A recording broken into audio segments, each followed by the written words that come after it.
Bonjour à tous et à toutes, bienvenue pour ce premier webinaire dans le cadre du Safari des métiers du numérique. Alors pourquoi vous inviter aujourd'hui? Tout d'abord puisque nous organisons le 21 septembre prochain le Safari des métiers du numérique, qui est un événement annuel organisé par ADN Ouest et avec l'écosystème numérique nantais, qui a pour objectif de promouvoir l'emploi et la formation dans le numérique auprès d'un public en reconversion professionnelle. Comme son nom l'indique, Safari égale normalement des visites des entreprises pendant la journée. Forcément, crise sanitaire oblige, on a dû réadapter un peu le programme cette année. Et donc, en prévision du 21 septembre, on vous propose de découvrir les partenaires de l'événement 2021 et de répondre à vos questions avant la journée du 21 septembre sur la reconversion professionnelle dans les métiers du numérique. Quels sont les profils, les métiers qui recrutent, pourquoi les entreprises qui sont présentes s'engagent sur ce sujet-là, quelles sont aussi les opportunités dans ces entreprises-là, et d'essayer de vous donner aussi envie de venir le 21 septembre pour continuer les échanges et les rencontres. Et donc aujourd'hui, nous accueillons 3 structures. Nous accueillons EDF, qui est partenaire pour la première fois au Safari des métiers du numérique. Nous accueillons Groupe Créatif, qui est aussi partenaire pour la première fois au Safari des métiers du numérique. Et le CESI, qui est partenaire depuis maintenant 2-3 ans sur cette édition-là. Et nous accueillons aussi 2 témoins qui sont plutôt des profils en reconversion, qui ont passé le cap il y a quelques années ou quelques mois et qui vont pouvoir aussi vous expliquer un peu voilà, leur parcours et leur quotidien dans ces entreprises-là. Alors, avant de commencer, quelques chiffres clés sur la reconversion et notamment sur les opportunités dans le numérique. Donc aujourd'hui, on estime que 85% des métiers de 2030 n'existent pas encore et qu'une bonne partie de ces futurs métiers seront dans le numérique. On l'a vu notamment avec la crise sanitaire que le numérique a pris de plus en plus de place dans nos quotidiens professionnels et personnels. Et donc, dans ce contexte, la connaissance du secteur et l'accès à la formation initiale ou continue sont des enjeux vraiment prioritaires pour permettre à tous et à toutes d'intégrer le champ du numérique. On verra ça avec notamment le CESI tout à l'heure. Et donc, au niveau local, selon les derniers résultats de l'enquête de l'Observatoire régional des compétences numériques piloté par l'association ADN Ouest, qui est aussi organisateur de cette édition-là, du Safari des métiers du numérique, pardon. Donc, c'était cette enquête-là, pardon, j'ai un chien à côté de moi qui veut nous rejoindre. Donc, selon les résultats de l'enquête, l'enquête nous apprend que le numérique représente 7% des emplois en Pays de la Loire, soit 103 000 emplois. Et donc, en 2020, les entreprises ont majoritairement recruté sur les postes de développement et test. On pourra notamment préciser les termes qui peuvent vous paraître nébuleux tout à l'heure. Donc, le développement et test, le développement commercial, oui, c'est aussi des métiers qui recrutent dans le numérique, et le marketing, communication digitale. Et donc, malgré la crise sanitaire qui impacte quand même les recrutements et qui ont impacté les recrutements, le numérique reste quand même un secteur qui recrute et les perspectives d'emploi sont quand même plutôt favorables à horizon 3 ans. Donc, n'hésitez pas à aller, je vous mettrai en fin de rencontre le lien vers l'ORCN, donc Observatoire régional des compétences numériques, qui vous donne énormément d'informations sur les opportunités. Et donc, aujourd'hui, nous accueillons nos partenaires et nos témoins. Donc, je vous présente Laurence Bachelier, qui est chargée de mission RSE au sein de EDF. Je vais faire un petit coucou. Bonjour. Hugues Marin, qui nous a rejoint sur les fils, qui est data analyst chez EDF. Nous accueillons Johan Levagerès. Oui, c'est ça. Chargé de ressources humaines au sein du groupe Créatif. Bonjour. On a aussi Paul Setzer, ingénieur développement .NET chez Groupe Créative. Et nous avons Pierre-Antoine Guiteny, chargé d'affaires coordination commerciale au sein du CESI. Bonjour. Donc, pour commencer, petit tour de table pour présenter nos 3 partenaires de cette édition. Donc, EDF. Donc, Laurence, si je peux te laisser la parole et te présenter la structure pour commencer.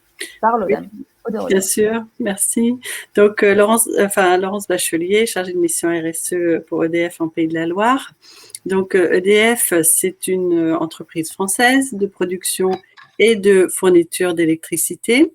Aujourd'hui, nos enjeux majeurs tournent autour de la transition énergétique, notamment à travers donc des actions de décarbonation de l'énergie pour lutter contre une problématique extrêmement importante en France, mais dans le monde aussi, contre le réchauffement climatique. Donc pour cela, le groupe s'appuie sur 5000 salariés en Pays de la Loire. Voilà, pour la petite présentation pour ce tour de table. Merci Laurence. Pierre-Antoine, toi aussi, est-ce que tu peux présenter rapidement, en quelques mots, le CESI? Oui, donc le CESI, donc, c'est un organisme de formation dans le domaine du supérieur, sous statut associatif, qui a été créé en 1958. Et donc le CESI intervient avec ces 3 écoles, sur une école d'ingénieurs, sur de l'alternance, avec l'école supérieure de l'alternance, et puis sur les salariés en entreprise, avec l'école de formation des managers. On est 25 en plus en France, répartis sur toute la France. Sur un focus local, on est sur Nantes et Saint-Nazaire. Et puis, chaque année, au national, on accompagne 22 000 apprenants. Et puis, ce qui est important par rapport au Safari des métiers, c'est que notre système de valeurs, effectivement, aujourd'hui, on s'appuie sur des valeurs qui sont la promotion sociale et l'excellence, pour nourrir justement les enjeux sociétaux. Comme le disait Laurence, j'entendais parler de lutter contre le réchauffement climatique. Voilà, on va donner la possibilité à toutes ces personnes d'aller porter le message et puis de manager demain ces projets-là, on l'espère en tout cas. Merci beaucoup. Et enfin, Yoann, je te laisse présenter Groupe Créative. Oui, alors donc Groupe Créative, nous on est une ESN, une société de services ou de prestations. Donc ESN, c'est pour entreprise de services du numérique, qui a été créée en 2008 et aujourd'hui on est environ 300 consultants. Donc Créative, ça a été créé par Raphaël Doyen, qui est lui-même ingénieur de formation, donc il connaît le métier, les mêmes interrogations ou les mêmes problématiques que nos consultants. Au niveau on a différentes agences à travers la France, notamment. La première a été créée à Rennes, qui est le siège social. Ensuite, il y a eu une agence à Nantes, qui est la deuxième plus grosse agence. Et ensuite, on est à Paris, Bordeaux, Lille, Toulouse et Lyon. Donc, on reste une petite ESN, même si 300 consultants, ça commence, pour une entreprise normale, ça commence à faire beaucoup. Mais pour une ESN, on fait partie des petites ESN, on va dire. Mais on n'a pas à rougir face aux plus grandes structures, parce qu'on travaille avec des clients de toute taille, de la PME au grand compte, et on est multi-clients et multi-domaines, donc on est vraiment sur divers secteurs d'activité. Et à Nantes, pour faire un focus, nous, le top 3 clients, ça va être Système U, oui SNCF et la Société Générale, globalement. Et donc on a 2 valeurs fondatrices qui sont la première, l'exigence, au travers de nos recrutements, mais aussi des actions commerciales, et surtout la bienveillance, surtout au niveau managérial et de l'intégration de nos consultants. Et ça, je pourrais y revenir un petit peu plus tard. Et donc ESN, pour ceux et celles qui se posent la question, entreprise de services numériques, oui, qui est anciennement SS2I. Exactement. Merci Yoann. Alors deuxième tour de table, puisqu'aujourd'hui on parle quand même de reconversion professionnelle et c'est vraiment l'objectif du Safari des métiers du numérique. Donc Pierre-Antoine, si aujourd'hui on devait parler de reconversion professionnelle, aujourd'hui qui peut se lancer dans une formation dans le numérique, alors formation continue, et quelles sont les opportunités en Pays de la Loire? Alors, pour répondre clairement à ta question, il n'y a pas de profil type aujourd'hui. Je peux en prendre juste un constat qu'on a sur le campus de Nantes. On a des personnes de tous horizons qui viennent. On a eu des personnes qui avant avaient un job d'infirmier ou d'infirmière qui sont venues se reconvertir dans le cadre du développement informatique. On a des personnes qui travaillaient dans la menuiserie de bâtiment et qui ont eu le souhait de changer. Aujourd'hui, la reconversion chez nous, sur les formations en alternance, je parle, ça représente à peu près un tiers des profils qui viennent sur les formations numériques. Donc, ça représente une bonne partie quand même. Et on constate qu'à la sortie, alors de manière très globale, on a une employabilité forte, entre autres liée à l'alternance, qui est oscille entre 88% et 95% 6 mois après la sortie en formation. Donc, il y a une forte employabilité sur ces métiers du numérique là-dessus. Sur des métiers soit en développement informatique, mais aussi sur du système et réseau. Alors peut-être qu'on viendra étayer un petit peu ça et expliquer un petit peu plus en détail les différents métiers. Et puis autrement sur des profils un peu plus transverses de chefs de projet informatique. Donc on a tous les niveaux, de technicien à manager, à chef de projet. Ce qu'on constate aussi, c'est que sur les reconversions, il y a un avantage par rapport à ceux qui ont, qui sont en poursuite d'études, des post-bac finalement. c'est que la posture est là. Ils ont déjà de l'expérience, ils ont déjà du vécu, donc ils savent travailler en équipe, et ils savent faire face à un collectif. Mais par contre, effectivement, c'est la technique qui peut manquer un peu sur ces profils en reconversion, mais la posture, la plupart du temps, est là. Donc ça peut être tout type de profil. Effectivement, ce qui va être regardé, le prérequis, c'est d'avoir un niveau associé au bac ou ce qu'on appelle un niveau 4 finalement. Merci beaucoup. Et juste, rapide question, est-ce qu'il y a un âge moyen sur qui prend ce choix-là ou pas? Alors sur les reconversions,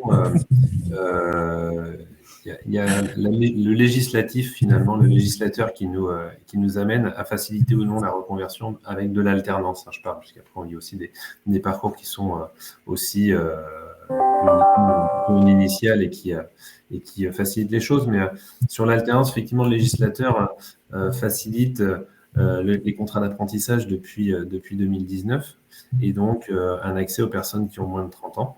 Maintenant, il y a toujours le contrat de professionnalisation qui nous amène à des personnes de plus de 30 ans et on arrive à trouver des facilités. Mais aujourd'hui, effectivement, le législateur incite un petit peu plus à aller sur du contrat d'apprentissage. Donc, nous, notre métier à Cesi, en tout cas, c'est de pousser les entreprises à ouvrir justement à des profils en reconversion. Et on voit finalement que les entreprises qui sont très intéressées à avoir des profils avec la bonne posture en reconversion. Ouais, tout à fait. Je pose cette question et je regardais gentiment Hugues, puisque je pense qu'on explose les scores, mais on reviendra un petit peu plus tard sur cette partie-là. Et donc, justement, sans transition, EDF, première participation au Safari des métiers du numérique. Alors, pourquoi rejoindre cet événement aujourd'hui? Alors, c'est vrai que ça, aujourd'hui, toutes les entreprises, y compris les grands groupes, sont confrontées à cette montée en puissance du numérique dans tous leurs métiers finalement, que ce soit pour nous au niveau, le groupe investit dans le numérique pour les clients. En développant des applis pour consommer mieux et moins. On va avoir aussi des applications pour accompagner aussi nos managers et les collaborateurs à travailler à distance, comme on l'a vu là depuis quelques temps, c'était devenu vraiment nécessaire.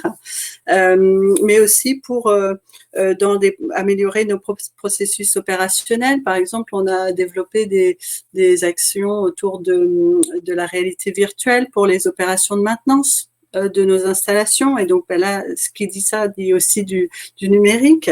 Et puis là, comme je le disais tout à l'heure, autour de la transition énergétique, pour accompagner les transitions au niveau des smart cities et puis au niveau de nos différents clients, qu'ils soient particuliers, professionnels ou industriels. Et donc, par rapport à ça, contribuer à un événement qui promeut finalement les métiers du numérique nous a paru naturel. Et voilà, donc on est ravis de rejoindre l'aventure.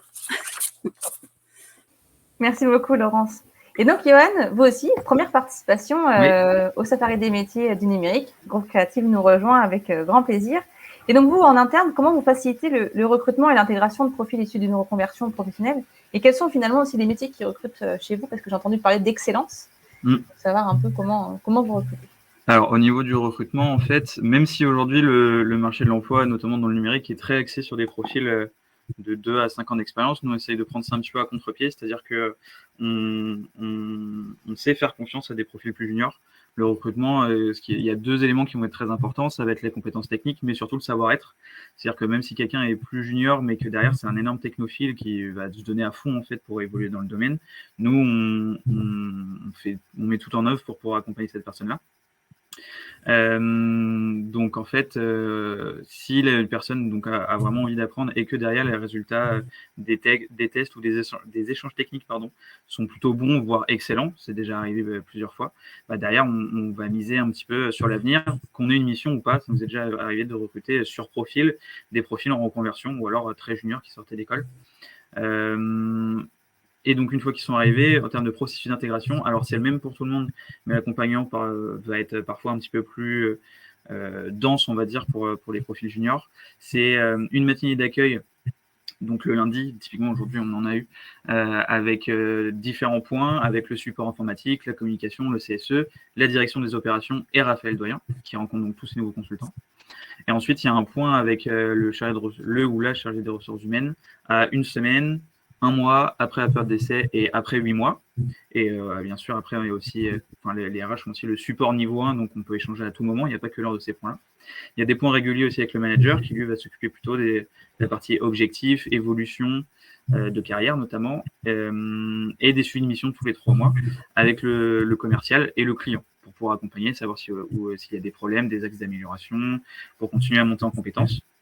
On a aussi forcément des formations en interne avec un plan de formation, mais aussi de l'accès à des formations Udemy pour ceux qui le souhaitent. Enfin voilà, il y a beaucoup de choses qui sont mises en avant pour pouvoir accompagner et faire monter en compétences les consultants. On a mis en place aussi Creative Mind si la personne ne commence pas sur une mission qui très rapidement regroupe 3 pôles: académie avec des formations mais aussi des déjeuners techniques, Creative Labs avec des projets en interne gérés par la direction des opérations, et Creative Research où là c'est vraiment de la recherche et du développement plutôt pour des profils de thésards ou doctorants qui sont à l'agence de Rennes. Et pour revenir sur les métiers sur lesquels on recrute, alors on est un petit peu sur tous les pans de l'IT, c'est majoritairement des développeurs si on peut quelques technos, du Java, du JavaScript ou du C# par exemple. On a aussi des profils un peu plus industriels sur du C ou du C++. On a une partie aussi plus orientée design avec des profils UX, UI, designer ou research, des testeurs fonctionnels ou techniques, et aussi des profils un peu plus fonctionnels où là, on va parler de gestion de projet, des business analysts, ou alors si on se tourne vers l'agilité, des product owners ou des scrum masters. Voilà. Et question rapide, j'en profite. On a parlé tout à l'heure des recrutements pendant la crise sanitaire. Comment vous êtes organisé justement avec la question du télétravail, des recrutements juniors? Est-ce que vous avez stoppé? Est-ce que vous avez plutôt essayé de réadapter vos recrutements? Comment c'est passé? Alors, l'année dernière, ça a été assez compliqué au début, clairement. Donc, le recrutement a été mis en stand-by pendant quelques temps, parce que l'objectif principal, c'était parce qu'on avait des personnes un intercontrat qui était plus gros que d'habitude. Donc, le but, c'était de trouver des missions aux personnes qui étaient déjà là. Donc, on a mis un petit peu en stand-by le recrutement jusqu'en début d'année, là. Et là, cette année, c'est reparti, en changeant un petit peu nos processus. D'ailleurs, on s'est adapté à la visio, etc. On met en place des tests, des échanges techniques, soit avec des consultants, soit sur une plateforme de test qui est Coding Game. Aujourd'hui, même si la crise est encore là, elle s'est quand même atténuée. On a un taux d'intercontrat qui est beaucoup plus bas qu'il y a un an. C'est vraiment considérable. Et ça ne nous empêche pas de recruter des juniors parce que l'exigence tout à l'heure dont je parlais, on l'a dans nos recrutements, mais aussi au niveau commerce. Donc, nos clients nous font confiance. On sait comment les accompagner avec des profils un peu plus juniors. Et du coup, ce qui nous permet de recruter ces profils-là en reconversion, par exemple. Là, depuis le début de l'année, je pense qu'on a dû recruter quelque chose comme 4 profils issus de reconversion ou vraiment très juniors. Et pour le moment, ils sont tous en mission, ils ont tous démarré. Donc, ça se passe vraiment très bien. Tu peux juste préciser ce que c'est un intercontrat? Ah oui, un intercontrat, c'est une personne qui est en attente d'une première mission ou entre 2 missions. Voilà, merci. Tout simplement. Merci beaucoup. Et donc maintenant, on va pouvoir laisser un peu la parole à Paul et Hugues. Merci beaucoup à tous les 3, en tout cas, pour ces éléments. Restez avec nous, on va continuer à échanger. Pour ceux et celles qui sont présents en tant que participants, participantes, n'hésitez pas à interagir, posez vos questions.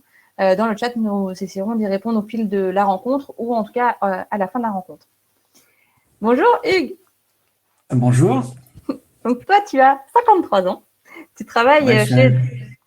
Tu es un vieux, non, même pas. Mais… Non, justement, je suis un jeune de 53 ans. Voilà, tu es un jeune de 53 ans, je suis d'accord avec toi.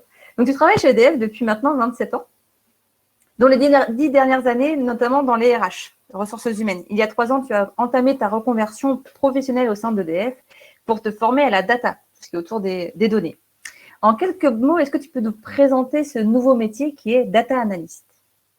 Alors, data analyst, en fait, pour vous situer, EDF crée, et notamment je travaille dans l'ingénierie nucléaire, donc on crée énormément de données et on manipule énormément de données pour construire évidemment une centrale nucléaire. Et cette donnée, on doit la partager avec beaucoup de personnes, d'intervenants, que ce soit externes ou en interne, avec un niveau de sécurité très élevé. Et en fait, donc, mon métier consiste justement à mieux exploiter, mieux valoriser en fait la donnée que nous créons et que nous manipulons, et à la partager, la donnée et les analyses. en fait que l'on peut en faire. Voilà, donc en fait c'est le data analyst, très clairement c'est quelqu'un qui va aller recueillir l'information qui est souvent disséminée un petit peu partout dans l'entreprise, la centraliser, croiser l'information et en dégager la nouvelle information qui va la valoriser, qui va permettre en fait au métier de mieux faire ou de faire plus rapidement en fait ce qu'il faisait avant. Merci. Et donc, pourquoi te lancer à 50 ans? Parce que du coup, tu t'es reconverti il y a 3 ans. Donc, à 50 ans, quel a été le déclic? Le déclic, c'est comme tu l'as dit, hein, j'ai travaillé 10 ans dans les RH. La petite histoire, c'est que les 3 dernières années, je me suis occupé de la politique de l'alternance du groupe EDF. Et donc, effectivement, l'anticipation en fait, des compétences dont on va avoir besoin. Donc, j'étais bien placé pour savoir que nos métiers évoluent de façon extrêmement rapide, que les métiers actuels n'existeront plus en grande partie dans quelques années, et en fait, qu'on est sur de nouveaux métiers, que ce soit data analyst, on a entendu parler aussi du UX ou autre. Donc, en fait, tous ces métiers du numérique aujourd'hui sont en pleine émergence.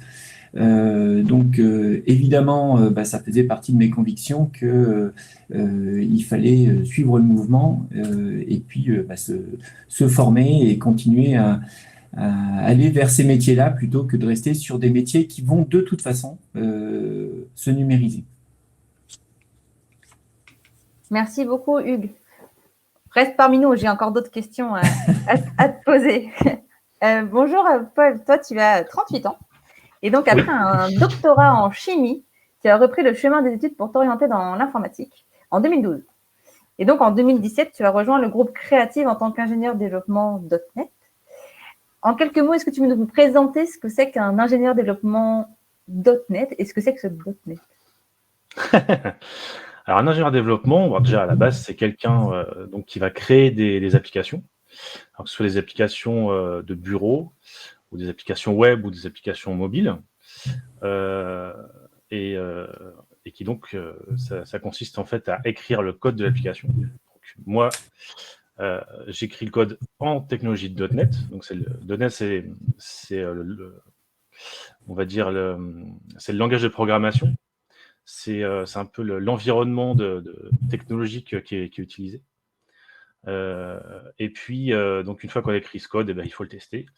Donc, on teste le code, et puis selon les projets, on va être amené à donc forcément à livrer l'application, puis peut-être à faire de la configuration, ou aussi de la maintenance, ou de l'installation sur les environnements des clients.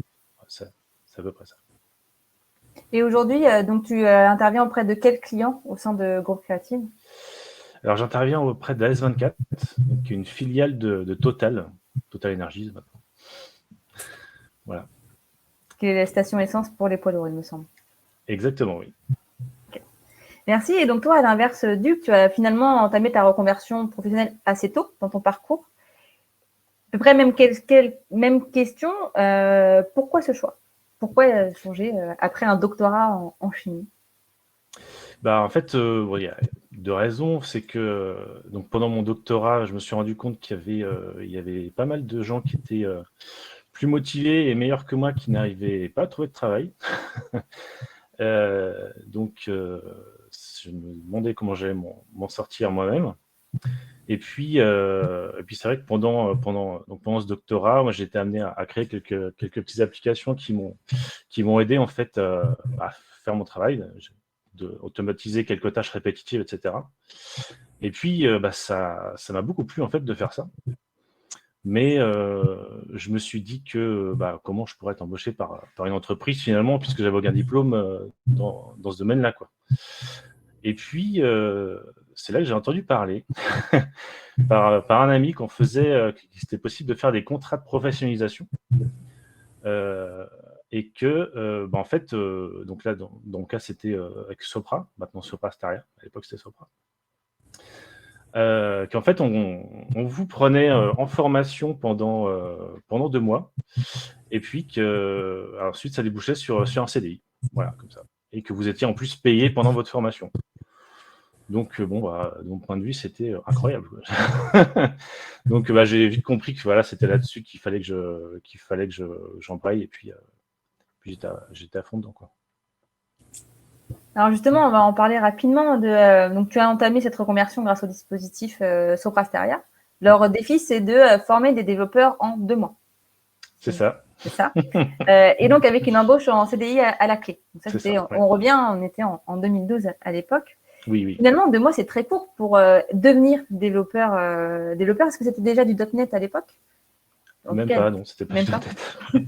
Et donc, est-ce que tu peux nous expliquer un peu comment s'est passé ces premières années, la formation et voilà, rapidement revenir un peu sur 2012 et cette formation à Sopra et ces 2 mois de formation? Alors, effectivement, 2 mois, c'est très court, hein. Je confirme.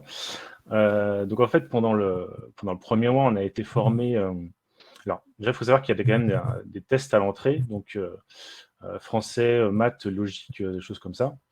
Donc, avant de pouvoir accéder à cette formation. On ne peut pas accéder directement comme ça. Et donc, une fois qu'on est reçu, on commence un premier mois avec donc une formation générale au langage informatique. Bon, je ne vais pas vous sortir les termes, mais voilà, il y a pas mal de domaines à appréhender. Et puis le deuxième mois, alors là, c'est une formation plus spécifique sur un langage. Donc, dans mon cas, alors le .NET existait déjà depuis longtemps, hein, mais dans notre cas, c'était une formation en Java, en fait, en Java J2E. Et donc ces 2 mois, c'est très dense, hein. Il faut s'accrocher quand même. Parce qu'effectivement, il y a beaucoup d'informations qui vous arrivent dessus et il faut être là, quoi. Il ne faut pas faire un truc à côté parce que c'est vrai que c'est très intense. Et puis ensuite, on commence sur un projet, hein, directement sur des projets. Donc, on était 9 dans la promotion. Alors, actuellement, au début, je pense qu'il y en a peut-être 2 ou 3 qui ont directement, soit ont vu que le métier ne les intéressait pas ou qui ont eu des opportunités dans leur domaine précédent, donc qui ont quitté assez vite l'aventure. Ouais, tu me disais que c'était à peu près 50% hein, de déperdition, en tout cas Oui, voilà. de réussite. Sur 9, effectivement, il y en a 5 qui sont au moins restés plusieurs années, 2-3 ans à Sopra, et d'ailleurs qui ont évolué. Il y en a plusieurs qui sont restés en technique comme moi, mais certains évoluent en chef de projet, en fonctionnel. C'était vraiment là-dessus, il n'y a pas de discrimination sur l'origine du profil. Et effectivement, en plus, 2 mois de formation et on vous lance sur un projet. C'est toujours pas les vacances, hein. C'est pareil, il faut beaucoup s'investir et bien s'accrocher. Mais bon, moi, ça m'a jamais. J'ai toujours bien vécu ça parce que j'étais vraiment passionné par le truc. Et à chaque étape, ça m'a confirmé que c'était vraiment le bon choix que j'avais fait. Et justement, rapidement, donc 2 mois de formation, ensuite embauche en CDI avec une période d'essai évidemment. Oui, doublé évidemment, puisque en fait le CDI commence au début de la formation. Donc ça veut dire que la période d'essai, elle s'arrête 2 mois après la fin de la formation. Donc en fait, évidemment, il redouble la période d'essai, parce qu'en 2 mois, 2 mois de période d'essai au lieu de 4, voilà. Donc on a quand même une assez longue période d'essai. Ça, il faut le savoir. Et sur la partie, on te lance dans le grand bain, on te met sur un projet. Est-ce qu'il y avait un peu un format binôme senior-junior pour pouvoir avancer? Oui, bien sûr. On ne vous lâche pas comme ça en mission suicide. Non, il y a évidemment, on est accompagné par des gens qui sont plus expérimentés que nous et qui nous aident. Et il y a franchement, c'est que de la bienveillance à ce niveau-là. Moi, j'ai jamais eu de problème pour me faire aider par quelqu'un au niveau technique. Parce qu'évidemment, au début, on n'est pas armé pour faire face à toute la difficulté d'un projet complexe, hein. C'est sûr qu'il y a quand même une pente à monter.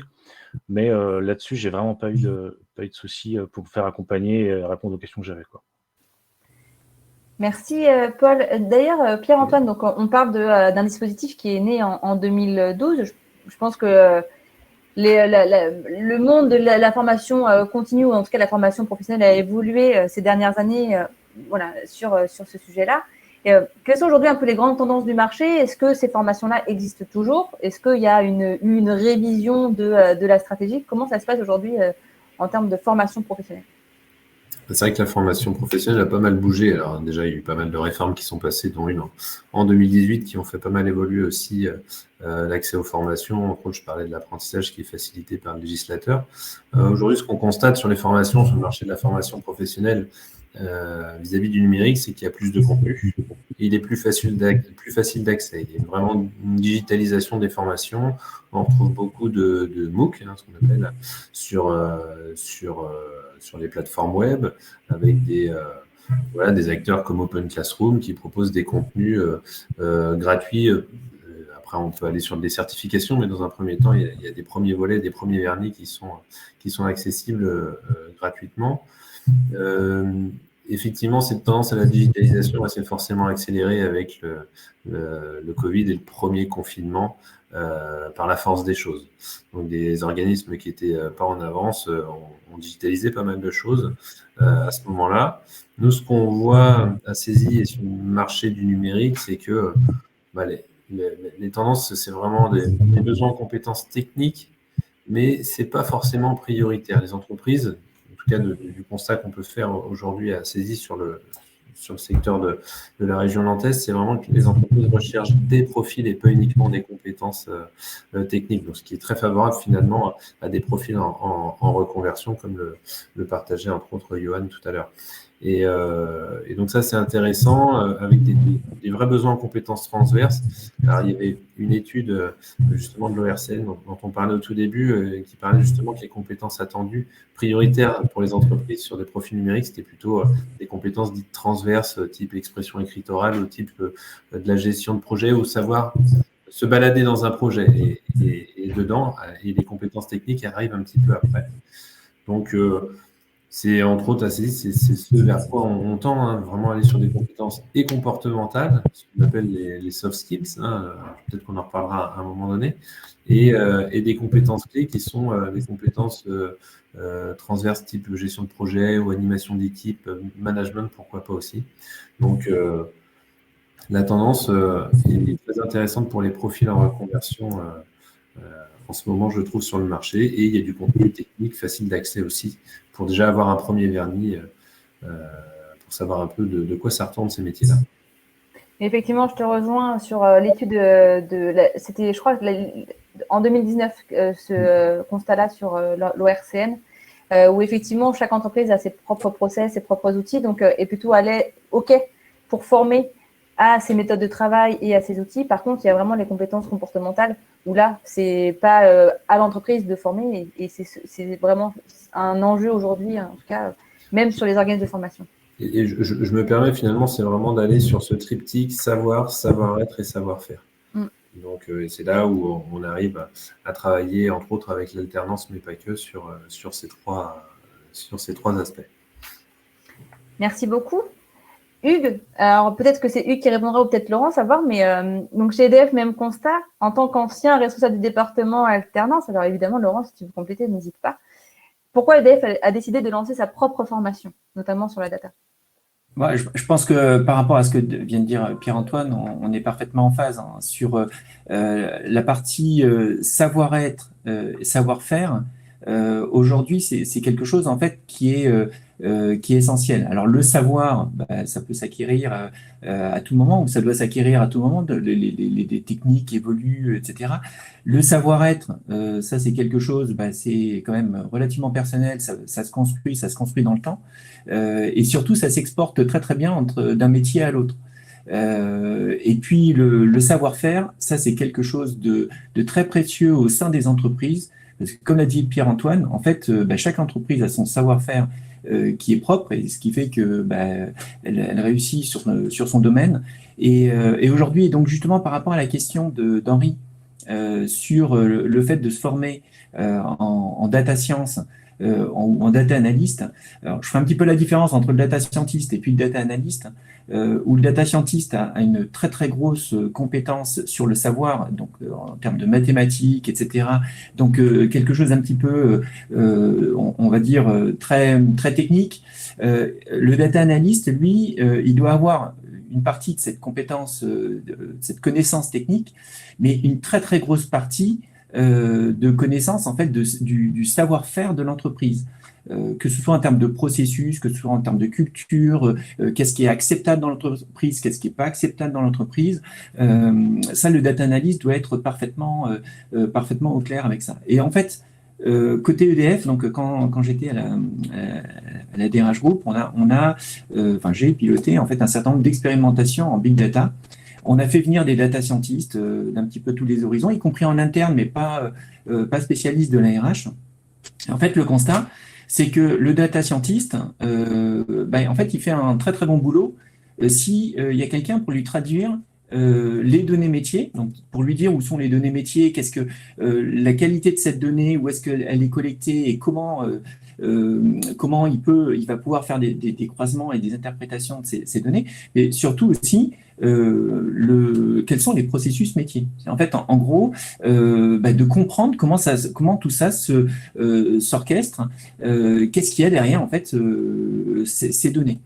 Et on s'est aperçu qu'en fait, il fallait absolument qu'on forme en interne des personnes pour devenir data analystes, pour qu'on puisse avoir une chance en fait d'utiliser des compétences qui sont très spécifiques de data scientist et pour qu'on puisse les intégrer dans nos façons de faire. Et donc, en fait, la formation de data analyst, pour répondre à Henri, elle est uniquement tournée vers des personnes qui ont de l'expérience, donc le savoir-faire, le savoir-être EDF, et en fait, donc des personnes d'EDF, en fait, du groupe EDF.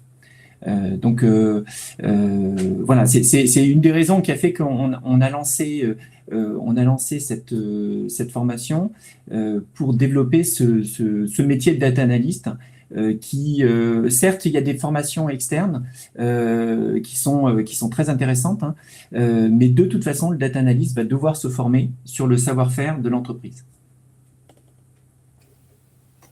Merci. Et donc, pour votre formation, elle a été lancée en 2019, il me semble, c'est ça?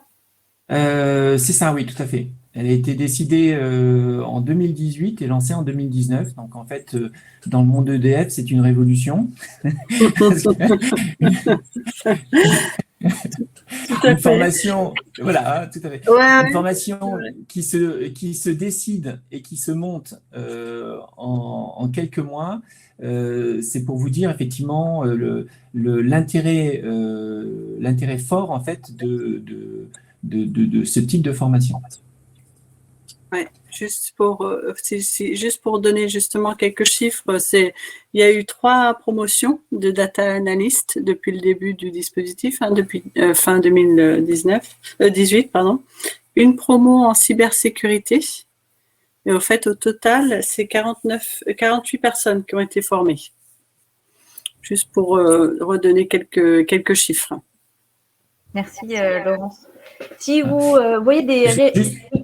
Pardon, excuse-moi Mélissa, juste pour finir la réponse à Henri, en plus la formation, là, nous on a fait une formation assez lourde en alternance, alors, une semaine sur 2, je crois que c'est toutes les 2 semaines sur les nouvelles promos, en l'espace de 18 mois. Donc en fait, ce qu'il faut se dire, c'est que les entreprises, et on n'est pas la seule entreprise à le faire, investit énormément justement sur ces métiers de data analyst pour utiliser les compétences internes et mieux utiliser, enfin, la transition, on a parlé de transition énergétique, mais là c'est transition métier et utiliser les compétences et savoir-faire en fait des salariés en fait. Merci. Et je crois que j'ai Simplon, alors pour faire de l'ombre aux saisies, mais je crois que Simplon aussi a une formation sur Data IA avec Microsoft. Pierre-Antoine, si vous avez des formations, n'hésitez pas aussi à les partager, savoir un peu le constat. Bon, si vous voulez répondre aux questions, n'hésitez pas, c'est aussi votre événement. Je continue parce que je vois l'heure qui tourne et j'aimerais bien poser encore quelques questions à nos invités. Paul, on en a parlé rapidement tout à l'heure sur les compétences. Voilà, le mot compétences comportementales, soft skills apparaît beaucoup dans les échanges. Oui. Alors, si on reste sur ces sujets-là, quelles sont pour toi un peu les compétences clés pour réussir sa reconversion? Parce qu'on a bien vu peut-être que les compétences techniques. Alors, est-ce qu'il y a besoin de compétences techniques ou est-ce que c'est un peu un mix des deux? Enfin, quelles sont les compétences clés selon toi? Alors, des compétences techniques, de toute façon, ça, on va les apprendre bon, l'information est sur le tas, donc il n'y a aucun niveau à avoir technique en informatique, évidemment, pour commencer la reconversion. Bon, alors, je ne vais pas être très original, mais c'est quand même important d'avoir une bonne capacité d'adaptation. Pourquoi? Parce qu'en fait, non seulement dans nos métiers, il faut connaître la technique qui évolue tout le temps. Et puis, il faut aussi, en fait, on crée des applications pour des clients. Et donc, si on veut savoir un peu ce qu'on fait, il faut arriver à comprendre un peu le métier du client. Et donc, évidemment, ça change en général pour chaque projet. Et du coup, bon, il faut arriver à prendre toutes ces informations et à les utiliser pour arriver à bien comprendre ce qu'on fait, pourquoi on code ça, etc. Ça, c'est assez important.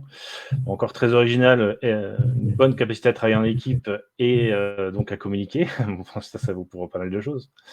Que ce soit en horizontal avec son équipe, parce que vous aurez surtout toute la chance de travailler en équipe. Et puis en vertical aussi pour évidemment bien donner l'état d'avancement des projets à vos managers ou à vos chefs de projet. Il y a beaucoup de choses qui reposent sur une bonne communication comme ça. Et puis bon, voilà, déjà c'est. Mais finalement, on est loin de je reste tout seul derrière mon ordinateur et je bosse dans le noir, quoi. Ce sera rarement le cas, honnêtement, et je vous le souhaite pas hein, si vous vous lancez là-dedans. Non, mais c'est pour un peu lutter contre ces clichés-là qu'on pourrait avoir sur l'informatique, c'est seul derrière un ordinateur et non, au contraire, ça a vraiment beaucoup d'équipes, beaucoup de travail d'équipe avec de collaboration. Ah oui. Merci Paul. Alors, tu as parlé de apprentissage permanent, capacité d'adaptation. Hugues, 50 ans, je retourne à l'école. Comment ton entourage a vécu cette nouvelle et cette reconversion?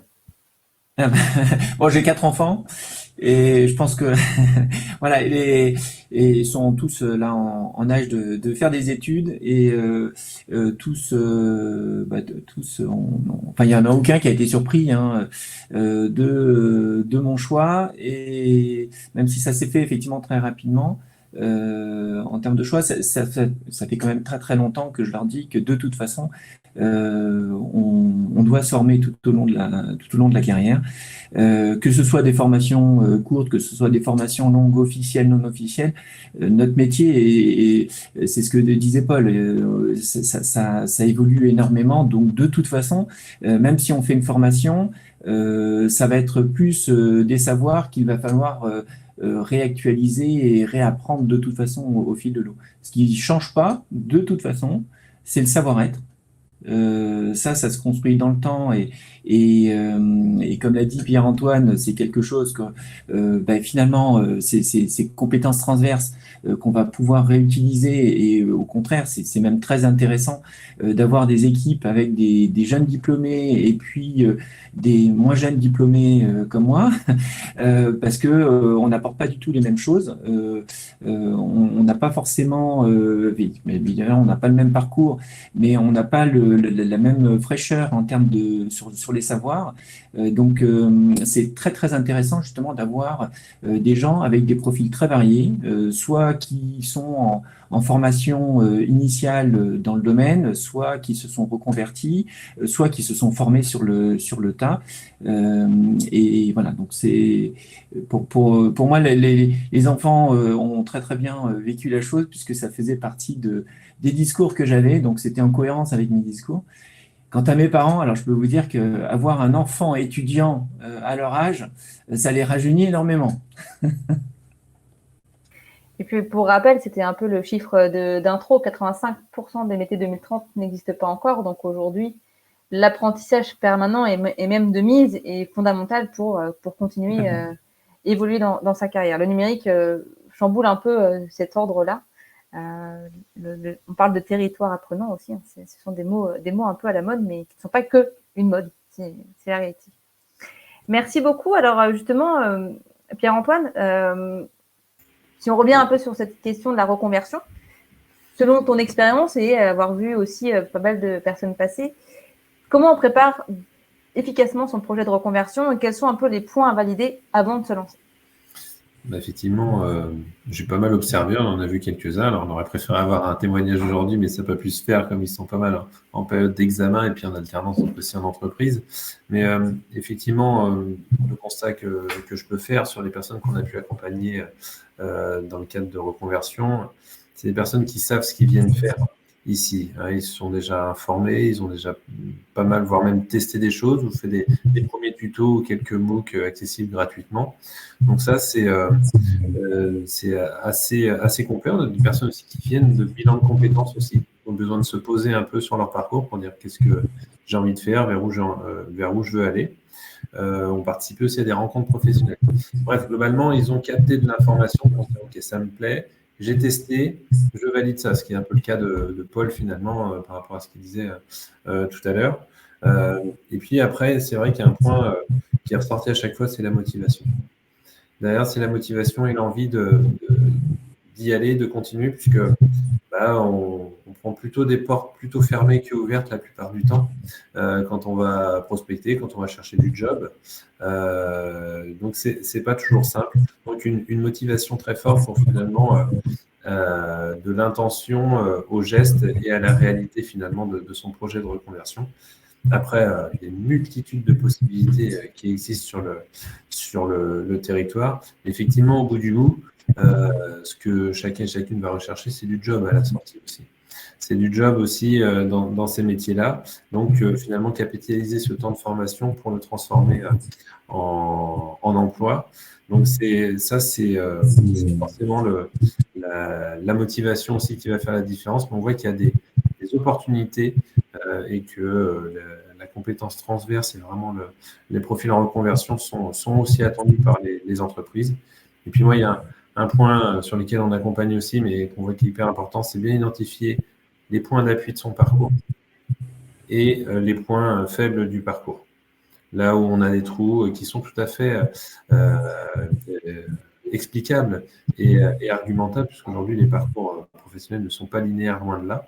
Et ça, tous les recruteurs ont pu l'acter. Donc, on a la capacité de se dire, effectivement, il peut y avoir des rebondissements dans la vie, dans son parcours qui font que.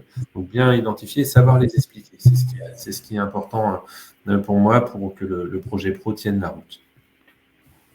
Merci beaucoup pour cet éclairage.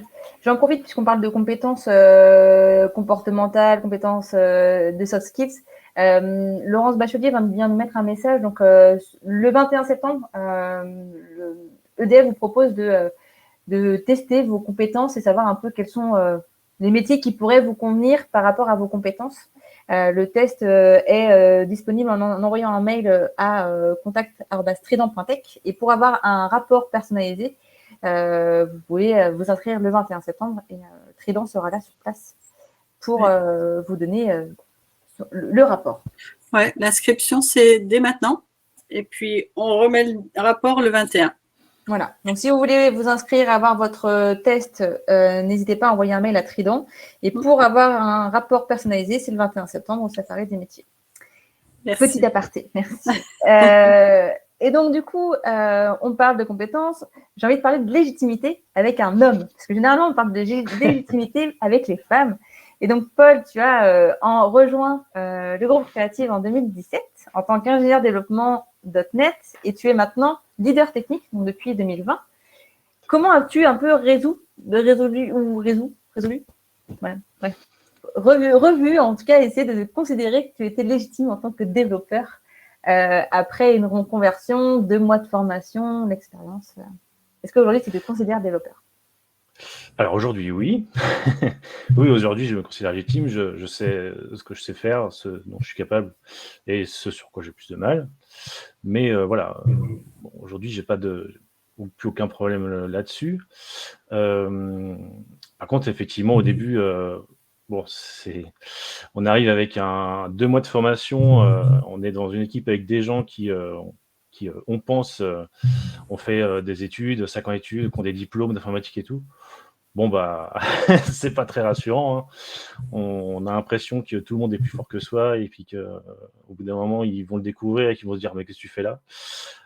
Difficile de se sentir vraiment, ouais, un sentiment de vraiment pas être à sa place. Alors, on m'a dit plus tard que ça s'appelait le syndrome de l'imposteur. Effectivement, oui, bah, comme son nom l'indique, oui, c'est compliqué de se sentir à sa place au début dans un milieu très technique comme ça.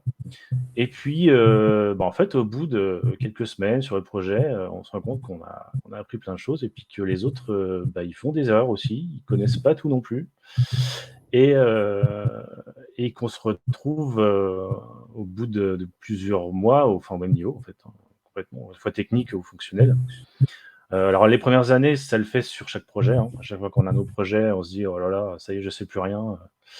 Puis au fur et à mesure de l'expérience, bon bah on sait utiliser ce qu'on a appris avant et ce qu'on sait faire pour ne plus avoir ce sentiment-là, quoi. Et qui t'amène aujourd'hui à être leader technique chez Groupe Créative. Voilà, donc bon, du coup, un nouveau challenge. Donc maintenant, il faut que je me sente confortable en tant que leader technique. Bon, c'est en cours. C'est en cours. C'est un nouveau poste. Merci beaucoup, Paul. Hugues, toi, après ta formation, comment ça s'est passé? Donc, tu as fait 1 an de formation en alternance, mais aujourd'hui, tu es data analyst. Voilà. Quelles ont été un peu les opportunités qui se sont ouvertes à toi après ta formation au sein d'EDF, ou pas, peut-être ailleurs? Alors, bon, non, la formation était en alternance, donc bon, je vais faire un petit peu de pub sur l'alternance comme ça a été fait tout à l'heure, hein, parce que c'est vrai que j'ai été responsable de l'alternance du groupe et j'y crois fortement. Et en fait, du coup, j'ai maintenant 3 ans de métier finalement de data analyst, parce qu'en fait, en faisant ma formation, à la fois j'apprenais la partie un petit peu conceptuelle, le savoir du métier, mais en plus je le mettais en pratique.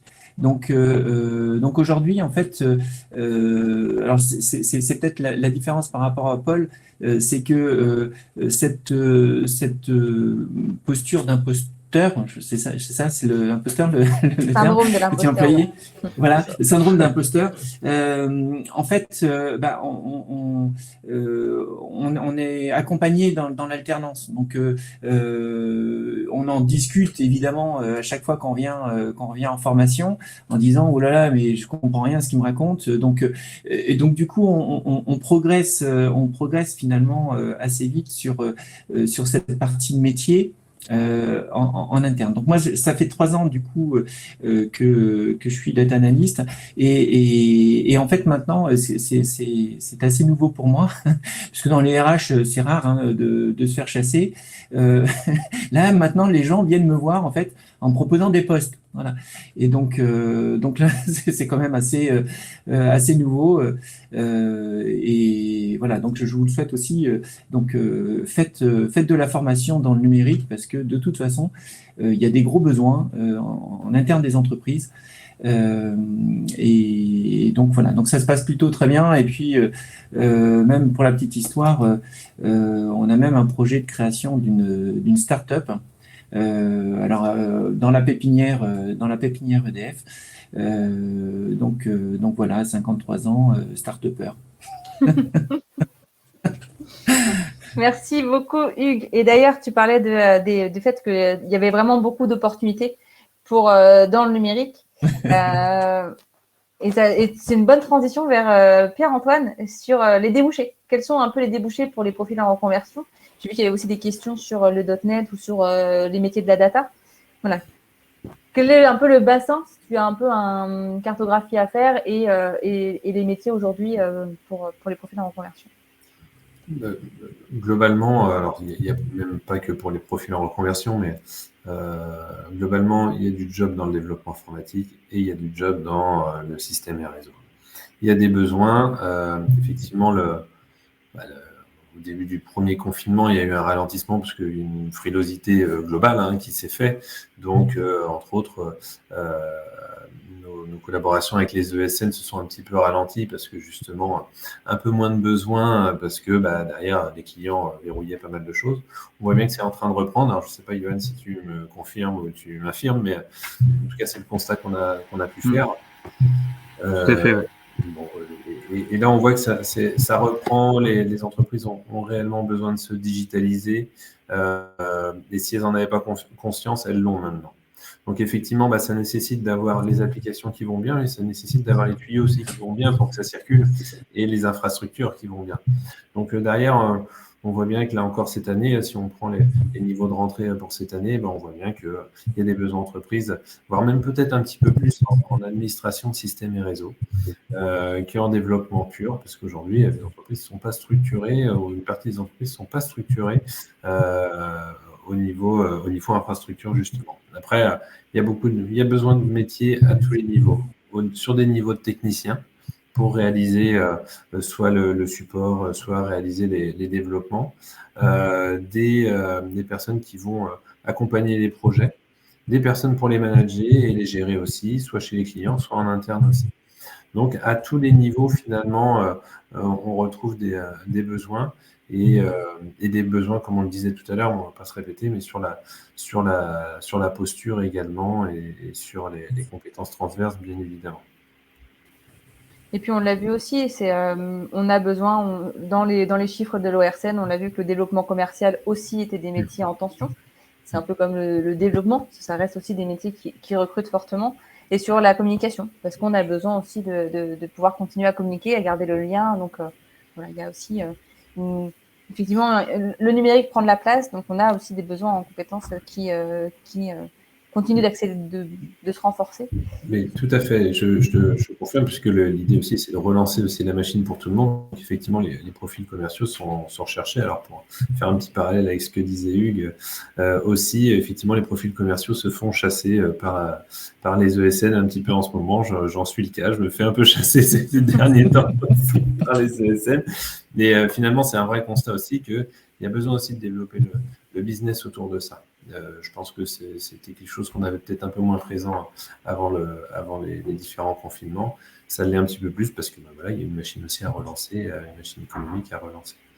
Donc, mais les débouchés sont là, on voit bien, les entreprises embauchent derrière les formations, en tout cas sur la partie alternance chez nous, je disais jusqu'à 95% de nos étudiants qui sortent sont en poste 6 mois après leur formation. Donc, ça veut bien dire que ça fonctionne. Et ça, c'est au niveau, c'est même pas sur le plan nantais, c'est au niveau national chez nous. Et d'ailleurs, en parlant de cette question-là du bassin, parce qu'on en a entendu parler aussi qu'il y avait pas assez de main-d'œuvre sur le plan local, qu'on pouvait aller chercher les talents dans d'autres villes. Est-ce que, par exemple, le groupe créatif, Yoann, vous essayez de rester sur du très local? Est-ce que vous êtes obligé finalement d'aller chercher des compétences ailleurs? Comment ça se passe sur la partie recrutement? Alors, on est beaucoup sur du local. On recrute beaucoup sur le bassin nantais, le Pays de la Loire de manière générale. Après, en fait, par rapport aux autres régions, il y a deux types d'autres recrutements, on va dire. Le principal, ce sont les personnes qui sont en région parisienne et qui veulent venir en province. Ça, on en voit beaucoup. Alors, au début, où j'ai commencé le recrutement, c'était plutôt nous qui allions chercher les Parisiens. Aujourd'hui, c'est plutôt l'inverse. Donc, on voit ça. Et après, en fait, on peut être amené à recruter sur d'autres régions parce que la crise qu'on a connue a créé, beaucoup plus ouvert les esprits au niveau du télétravail. Donc, on a des clients qui recherchent parfois du full remote, du full télétravail sur des compétences très, très particulières finalement, et où parfois on n'a pas forcément ces ressources-là sur Nantes ou disponibles tout de suite. Donc, on peut aller les chercher ailleurs sur d'autres régions. Voilà. Merci beaucoup. Alors, j'en ai fini pour mes questions. Si vous avez des questions aussi parmi les participants et participantes, n'hésitez pas. Il est 13h33. Je pense qu'on est plutôt bien niveau timing. Paul, si tu as un dernier mot de la fin, le temps que certains et certaines peut-être trouvent une question avant de nous quitter bons amis. Est-ce que tu as un conseil à donner ou des personnes qui pourraient se questionner? Venez le 21 septembre peut-être, mais... Oui, exactement. mais à part ça. Pour ceux qui débutent, on va dire, dans le métier de développeur, le conseil que je peux donner, c'est si vous arrivez à repérer quelqu'un qui est bienveillant, à la fois bienveillant et qui est plus fort que vous techniquement, et au début, forcément, il y en a, essayez de travailler avec lui, essayez d'apprendre le plus de choses possibles que lui, parce que ce sera forcément plus rapide d'apprendre avec quelqu'un qui vous explique un peu que d'apprendre tout seul, même si c'est très satisfaisant de comprendre les choses par soi-même. Mais si vous pouvez travailler ou côtoyer quelqu'un plus fort que vous, il ne faut pas hésiter à le faire en fait. Ça va mettre un coup de boost. Ça va mettre un bon coup de boost, je pense. Voilà. Et d'ailleurs, ça me fait penser, alors au-delà du 21 septembre, moi je conseille aussi beaucoup aux personnes qui se posent des questions sur les métiers de ne pas hésiter de passer par les réseaux sociaux pour contacter des personnes qui font ces métiers-là. Alors là, on n'est pas dans de la chasse, mais plutôt d'essayer d'avoir des réponses. Je trouve que dans le numérique, on est assez bienveillant et assez ouvert pour pouvoir répondre aux questions. Donc, si vous avez des questions à poser sur un métier, n'hésitez pas à faire un tour sur les réseaux sociaux. Vous pouvez aussi trouver des écoutes attentives. Et puis, sinon, on vous donne aussi rendez-vous le 21 septembre. C'est vraiment l'objectif de l'événement, de répondre à toutes vos questions sur vos projets, vos profils, les formations, les opportunités d'emploi. EDF sera présent, le CESI sera présent. Hugues, tu ne seras pas présent, mais peut-être que si. En tout cas, Laurent sera présente et puis Groupe Créatif sera présent, en tout cas, pour répondre à vos questions. L'inscription, elle est obligatoire, mais gratuite. Pass sanitaire obligatoire aussi, j'en suis bien désolée, mais en tout cas, on vous attend avec grand plaisir le 21 septembre prochain.